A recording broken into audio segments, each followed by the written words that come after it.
ఫైనల్గా ఒక వ్యక్తి గురించి చెప్పాలి.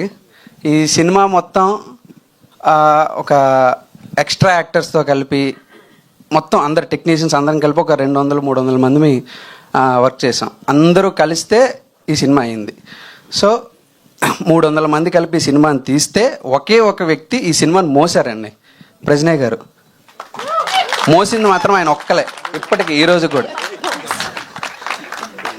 అంటే ఎక్కడో కొన్ని పుస్తకాల్లోనేమో, నాకు ఇంగ్లీష్ సరిగా రాదు చెప్తున్నాను, అన్సంగ్ హీరోస్ అని ఒక పదం ఉంటుంది, వాళ్ళ గురించి మాట్లాడుకోరు. ఈ సినిమాకి అయితే మాత్రం ఆ హీరో ఈయనే. అండ్ టెక్నీషియన్స్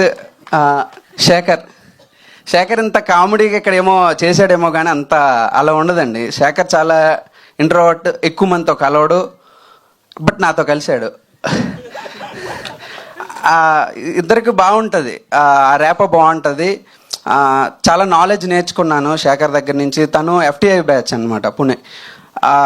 చాలా అంటే ప్రీ ప్రొడక్షన్ వర్క్లోనే చాలా థింగ్స్ అలా కాదు, ఇలా కాదు, అలా చాలా శేఖర్ దగ్గర చాలా నేర్చుకున్నాను నేను.